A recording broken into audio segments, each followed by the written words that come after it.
Being compliant is just straightforward. Being maliciously compliant? Well, that's another story. Welcome to this episode of Malicious Compliance. Our first one is from Sparks32.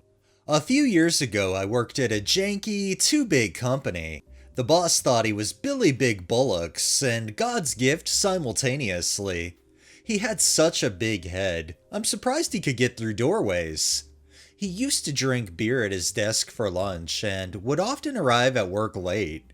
He was also an insufferable muscle bro and walked around as if carrying rolls of carpet under each arm.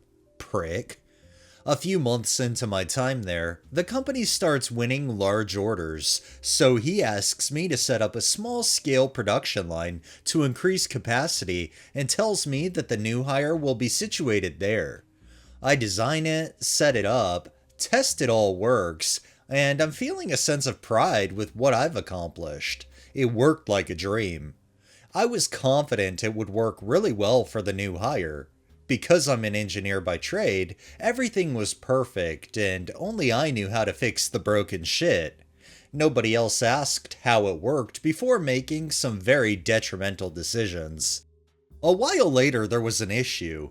He couldn't hire anyone willing to accept such a shitty wage and boring work, so Billy Big Bullocks had a bright idea to demote me and make me governor of my creation. No way, not for 9,000 pounds less. I immediately started job hunting and told him that if that's your final offer, regard tomorrow as my final day. He panics that he's committed the company to a £1 million order due for shipping in 3 days' time. During his alcohol-fueled panic, he tells me to write up highly detailed technical manuals of processes for my replacement. The production line included some precise handwork. Piss off, I can't do that in one day.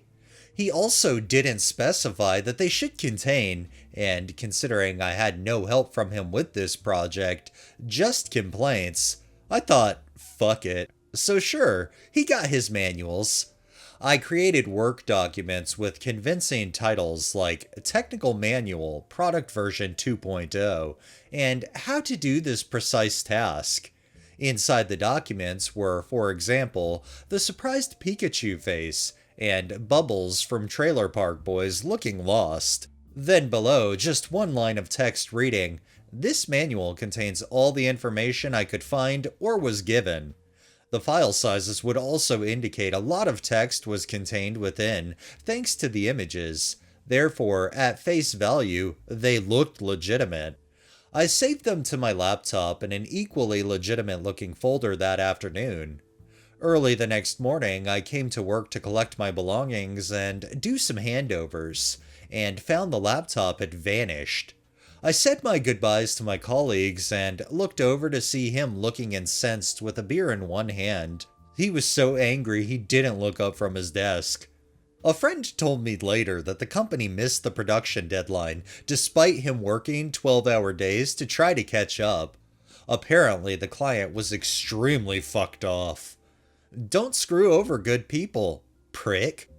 Time and time again, I see these stupid fucking bosses that really don't belong in the position they are. They seem to discount the worth their employees bring to the company and things like that. Just treat them like they're expendable. And in the end, a lot of the time, they pay the price. This is a beautiful way to get back at that asshole, though, and maybe he'll learn to respect his employees better in the future. And our final one is by Unthanked Bus Driver. I'm a bus driver. Passengers have to press a stop button if they want the bus to stop at the next stop. Pressing the stop button flicks on a huge banner on the front of the bus, along with making a loud buzz. There are multiple stop buttons on the bus. The condition of buses are quite bad here. Some of the stop buttons are faulty. It's usually not a big deal, as passengers can see if the banner is flicked on, and if it's not, the passenger can just press another button or verbally tell me to stop. However, it just doesn't register with some passengers that there is a huge, visible, and audible banner. Unfortunately, these same passengers tend to lose their minds easily. It was 9:30 p.m. and I was driving between two large suburbs. Let's call them Sunnydale and Riverdale. A passenger must have pressed the stop button, but it didn't register on the banner. As I drove past the stop, he yelled, "Oi, you fucking cunt! You missed me stop, dickhead!" I apologized and tried to explain to him that the button must have been faulty and that I would drop him at the next stop. I told him that I could not drop him off on the side of the road because I would get in trouble from the bus company, as they have GPS tracking whenever I open the door. The passenger just yelled, "Stop talking shit and open the door, you black cunt!" I stopped at the next stop, about 500 meters ahead, but the passenger yelled, "Just go to Riverdale, mate, I ain't walking!" Now, what the passenger didn't know was that Sunnyvale was a bigger town. The last bus from Sunnyvale to Riverdale was later than the last bus from Riverdale to Sunnyvale. He would be stranded at Riverdale, 4 kilometers away from his stop. So I kept driving to Riverdale, as the passenger requested. I dropped him and the other passengers off and closed the door. I could see him checking the posted timetable on the bus stop. I put my bus into gear and pulled out. I heard him exclaim, "Hey, wait!" as I did so. Unfortunately, I could not have dropped him back to his stop even if I wanted to. I have a strict schedule and change route numbers after each trip. My schedule was now to fill up the bus with diesel and head back to the depot. I filled up my bus and headed back to the bus depot. As I drove back, I saw him walking on the side of the road, from 500 meters to 4,000 meters.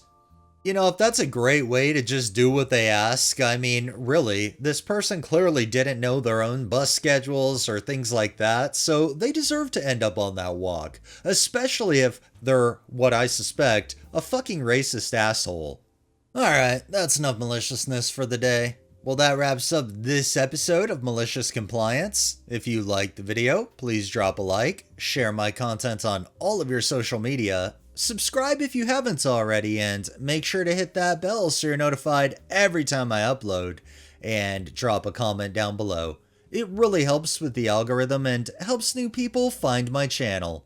Thanks for watching, thanks to my patrons and super thanks contributors. Have a great day and stay safe out there.